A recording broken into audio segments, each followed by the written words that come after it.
Assalamualaikum warahmatullahi wabarakatuh. Halo semuanya, kembali lagi dengan saya, Sagita Aprilione dengan NIM A1C221046 dari Prodi Pendidikan Matematika Universitas Jambi. Video pembelajaran kali ini, saya akan menjelaskan materi formasi konsep matematika lanjutan. Konsep matematika sebagai warisan budaya. Pengertian matematika dan warisan budaya. Matematika berasal dari bahasa Latin mantanein atau matema yang berarti belajar atau hal yang dipelajari. Matematika dalam bahasa Belanda disebut wiskunde atau ilmu pasti, yang kesemuanya berkaitan dengan penalaran. Ciri utama matematika adalah penalaran deduktif, yang berarti kebenaran suatu konsep atau pernyataan yang diperoleh sebagai akibat logis dari kebenaran sebelumnya, sehingga kaitan antara konsep atau pernyataan dalam matematika bersifat konsisten. Menurut etimologi, kata matematika berasal dari bahasa Yunani kuno, yaitu matema, yang berarti pengkajian, pembelajaran, ilmu yang ruang lingkupnya menyempit, dan arti teknisnya menjadi pengkajian matematika. Warisan budaya merupakan bagian dari keberagaman dan kekhasan yang dimiliki oleh setiap suku bangsa. Warisan budaya dapat pula ditafsirkan sebagai bagian inti dari jati diri suatu bangsa. Dengan kata lain, martabat suatu bangsa ditentukan oleh kebudayaan yang mencakup unsur-unsur yang ada di dalamnya. Warisan budaya adalah kekayaan yang harus kita pelihara dan dikembangkan. Matematika dalam warisan budaya dibagi menjadi dua. Yang pertama, matematika empiris pada abad ke-6 sebelum Masehi, 1850. Pengertian empirisme secara etimologis berasal dari kata Yunani unapia atau empiria, dan dari kata experiti yang berarti berpengalaman dalam, berkenalan dengan, terampil untuk. Kontribusi paling menonjol bangsa Yunani terhadap perkembangan matematika terletak pada dipilihnya metode deduktif dan kepercayaannya bahwa fenomena alam dapat disajikan dalam lambang-lambang bilangan. Dan ini terbukti sekarang telah ditemukan alat-alat elektronik digital. Bangsa Eropa sendiri baru belakangan tertarik pada matematika. Selama 1000 tahun, matematika berkembang di Asia Kecil, Yunan, Arab. Tahun 400, 120 perkembangan matematika dapat dikatakan berhenti. Hanya beberapa gelintir orang mengembangkan secara individual, tanpa ada komunikasi satu sama lain. Di antara mereka adalah Boethius, Alcuino, dan Gerberet. Dan yang paling akhir adalah Leonardo Fibonacci. Barulah pada abad ke-16 pusat perkembangan matematika berada di Eropa. Yang kedua, matematika kontemporer pada tahun 1850 sampai sekarang. Aritmatika memiliki peran ganda sebagai alat bantu sains dan perdagangan, dan sebagai uji komparatif landasan dasar tempat sistem matematika itu dibangun. Hobsbawm, Weil, dan Mackay, dan lain-lain telah melukis peran aritmatika dengan indahnya. Perkembangan kalkulasi yang paling spektakuler adalah diciptakan otak elektronik, komputer. Komputer lebih banyak memerlukan matematika daripada aritmatika elementer. Penciptaan komputer memerlukan kolaborasi para pakar matematika, aritmatika, dan ahli teknik pakar mesin. Pada abad 20, perkembangan aritmatika makin abstrak dan tergeneralisasi. Perkembangannya mengacu pada aljabar dan analisis guna lebih mengkeraskan aritmatika. Sebaliknya, yang terakhir ini disebut aritmatisasi.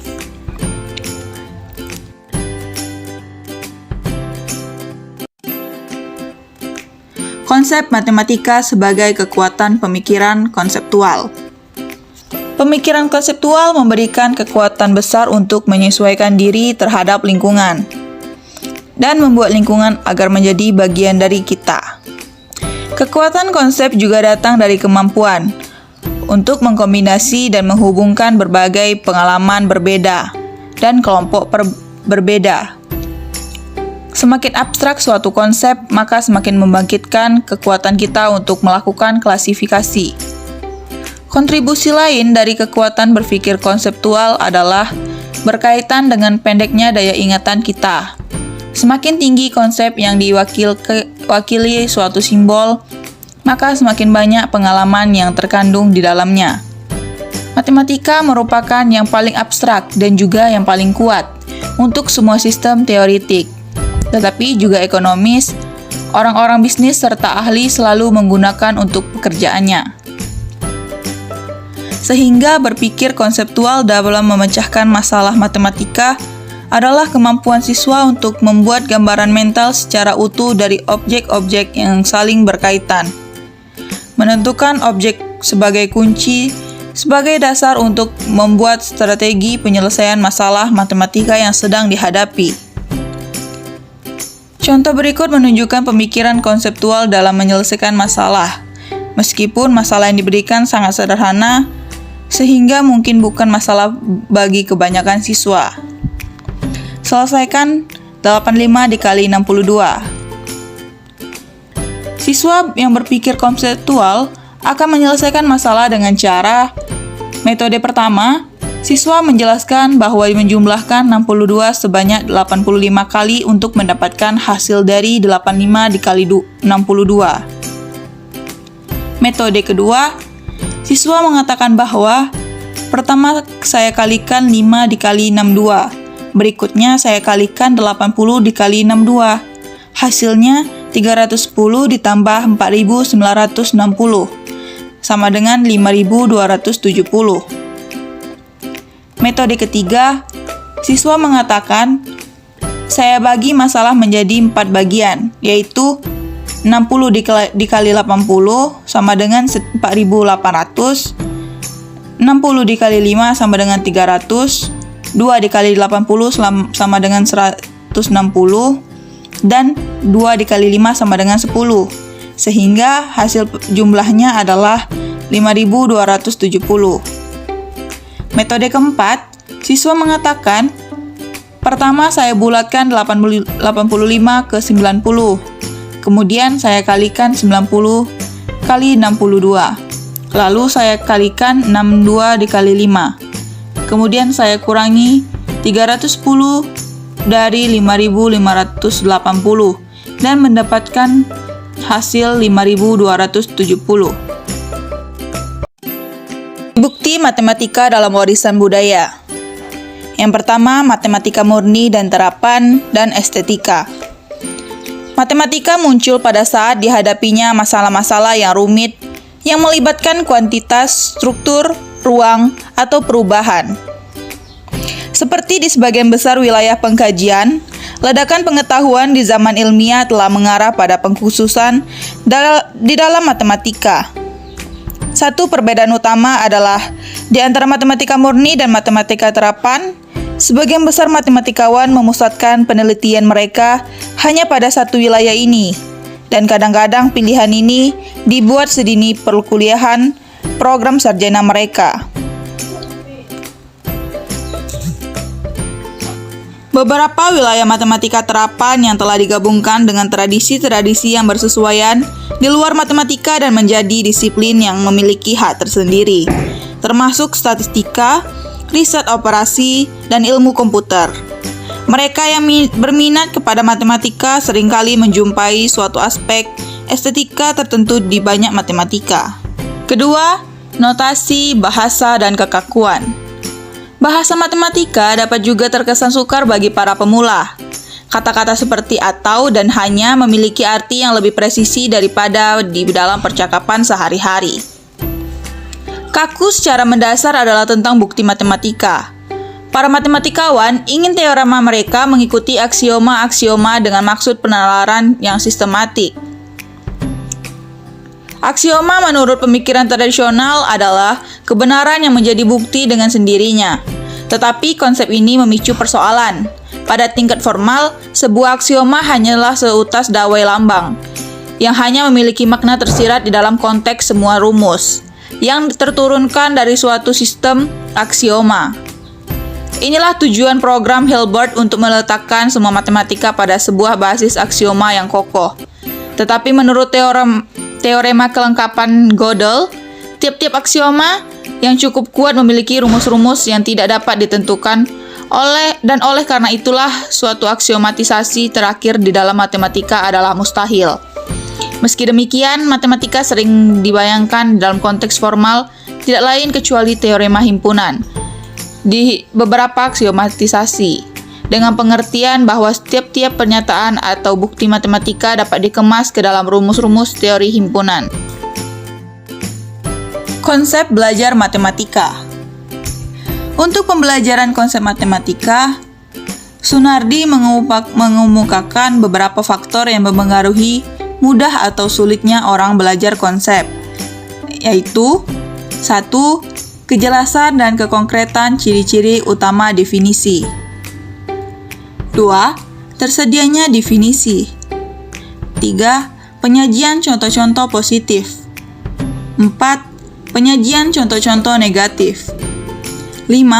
Penyajian yang simultan dilawankan dengan penyajian yang sekuensial dari contoh-contoh positif dan negatif.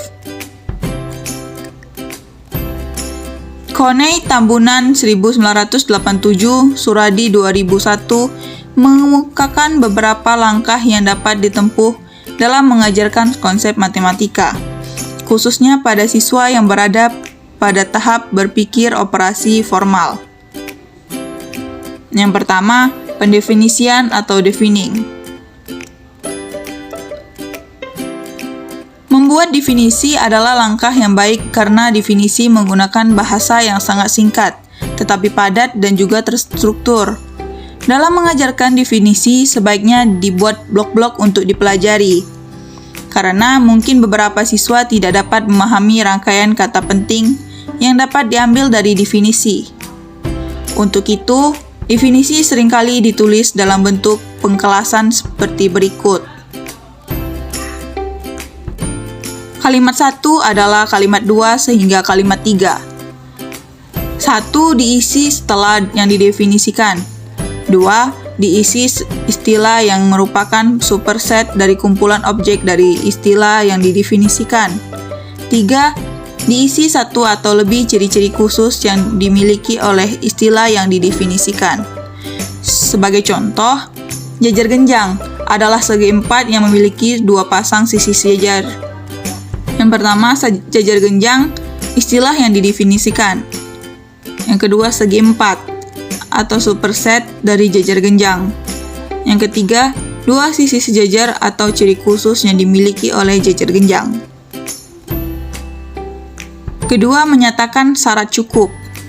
Sebagai contoh, jika segi empat memiliki sepasang sudut berhadapan sama besar, maka segi empat tersebut merupakan jajar genjang. Dari contoh di atas, dapat dikatakan bahwa syarat cukup agar suatu segi empat merupakan jajar genjang adalah memiliki sepasang sudut berhadapan sama besar. Secara umum, syarat cukup didahului oleh kata jika. Kadang digunakan juga istilah lain seperti sebab, karena, asalkan, dan dengan alasan. Contoh lain, yang pertama, suatu fungsi adalah fungsi linear asalkan grafiknya merupakan garis lurus.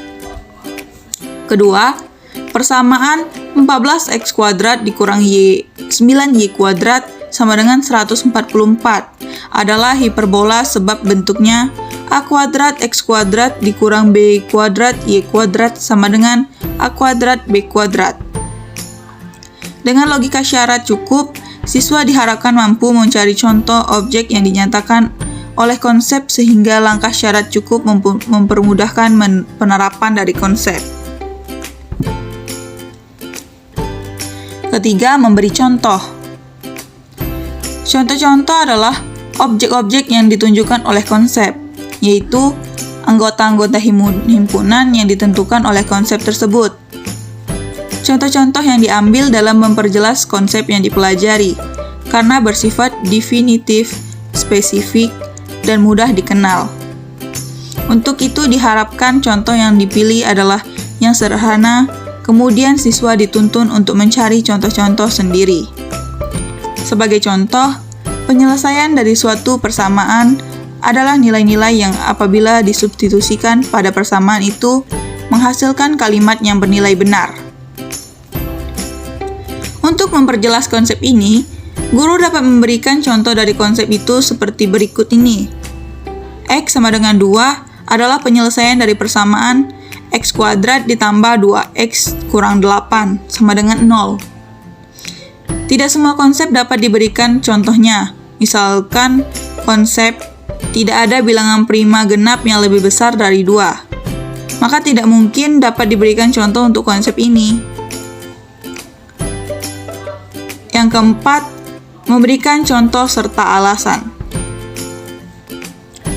Pemberian contoh yang disertai dengan alasan relevan dengan penyajian syarat cukup. Dengan kata lain, alasan yang dikemukakan tidak lain adalah syarat cukup dari definisi. Selain itu, contoh yang dibuat siswa tidak dibuat secara spekulatif dan menghindari unsur tebakan. Cara ini sangat membantu bagi siswa yang lamban, di mana pada umum sulit mengerti hubungan logika antara syarat cukup suatu konsep dengan contoh. Sebagai contoh, penyelesaian dari suatu permasalahan adalah nilai-nilai yang apabila disubstitusikan pada persamaan itu, menghasilkan kalimat yang bernilai benar. Untuk memperjelas konsep ini, guru dapat memberikan contoh dari konsep beserta alasan seperti berikut. X sama dengan 2 adalah penyelesaian dari persamaan kuadrat X kuadrat ditambah 2X dikurang 8 sama dengan 0. Karena jika X sama dengan 2 disubstitusi pada persamaan kuadrat tersebut, peroleh pernyataan 2 dikali 2 tambah 2 dikali 2 dikurang 8 sama dengan 0 yang bernilai benar. Alasan yang diberikan tidak lain adalah syarat cukup agar X sama dengan 2 merupakan penyelesaian dari persamaan kuadrat X kuadrat ditambah 2X dikurang 8 sama dengan 0. Kelima, memberi kesamaan atau perbedaan objek yang dinyatakan konsep. Cara ini menuntun siswa agar dapat membandingkan objek-objek yang ditunjukkan oleh konsep yang sedang diajarkan dengan objek-objek yang sudah dikenal oleh siswa. Mempertentangkan objek-objek yang ditunjukkan oleh konsep dengan objek-objek lain yang dapat diperbandingkan untuk menunjukkan kesamaan dan perbedaannya. Kesamaan dan perbedaan yang ditemukan akan sangat membantu siswa dalam memahami dan mengingat konsep yang sedang dipelajari. Sebagai contoh, A. Dalam mengajarkan grafik fungsi kosinus, guru dapat membandingkan dan mempertentangkannya dengan grafik fungsi sinus yang sudah lebih dulu diajarkan. B. Dalam mengajarkan konsep persegi, guru dapat membandingkan dan mempertentangkan dengan jajar genjang untuk menemukan kesamaan dan perbedaan sifat-sifat dari kedua konsep tersebut. Yang keenam, memberi suatu contoh penyangkal. Contoh penyangkal digunakan untuk menyangkal kesalahan generalisasi atau definisi. Misal, seorang siswa dinyatakan bahwa trapesium adalah segi 4 yang mempunyai sepasang sisi sejajar. Salah seorang temannya diminta menggambarkan persegi atau persegi panjang di papan tulis. Kemudian guru bertanya, apakah gambar-gambar itu mempunyai dua sisi yang sejajar? Jawaban yang diharapkan adalah iya. Kemudian guru bertanya lagi, apakah gambar tersebut merupakan trapesium? Sesuai dengan definisi yang telah dipelajari. Jawaban yang diharapkan adalah bukan. Gambar yang diberikan siswa tadi merupakan contoh penyangkal dari definisi trapesium yang dikemukakan siswa sebelumnya.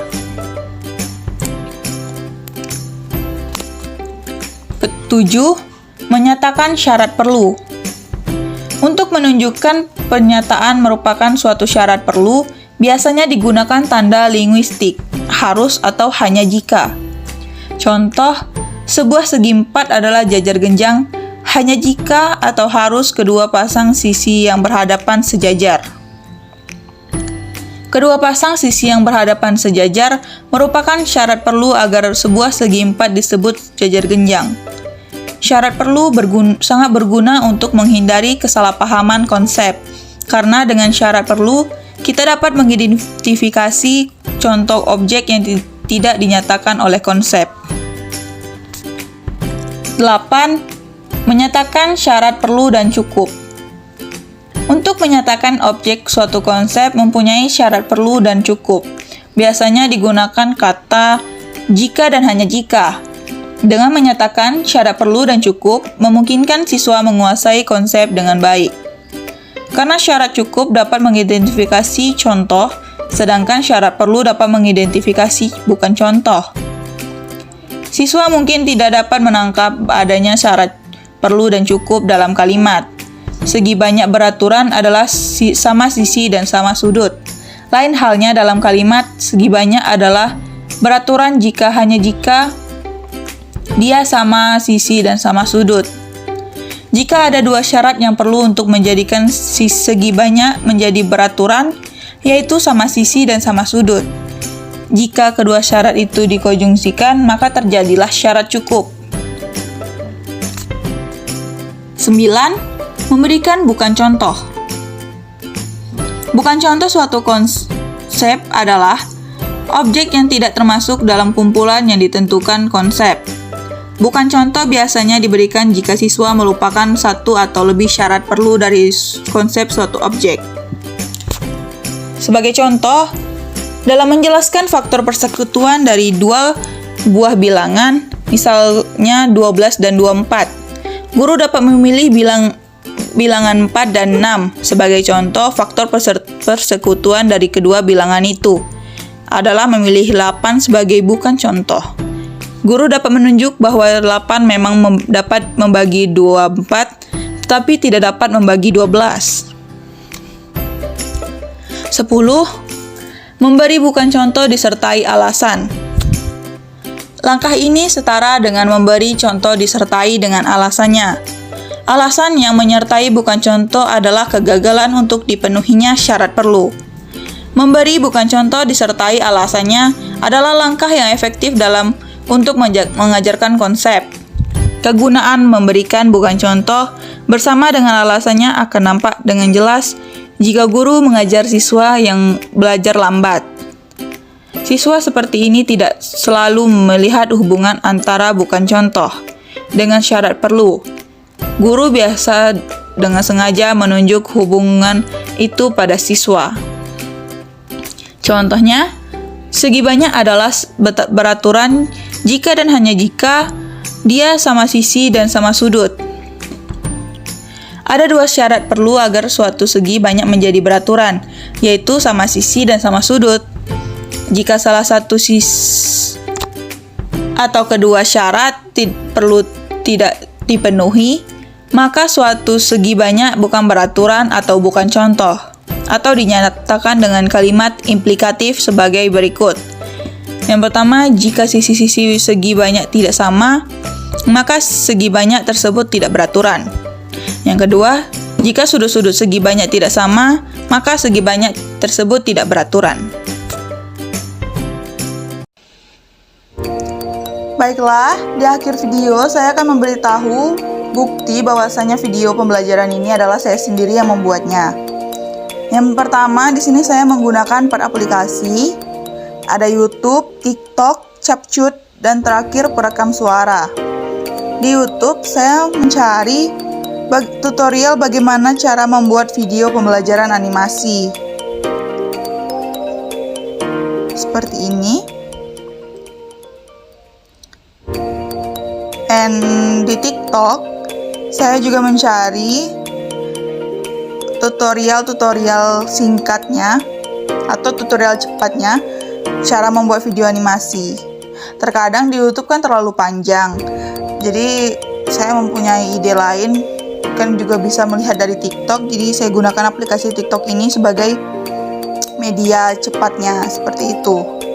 Dan di CapCut, disinilah aplikasi saya untuk mengedit video-video pembelajarannya.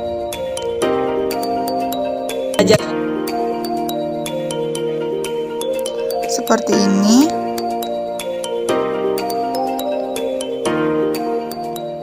Dan yang terakhir yaitu perekam suara, di mana suara-suara tentang materi yang saya bacakan. Baiklah, mungkin itu saja yang dapat saya tampilkan. Terima kasih kepada teman-teman yang sudah menyaksikan video saya. Wassalamualaikum warahmatullahi wabarakatuh.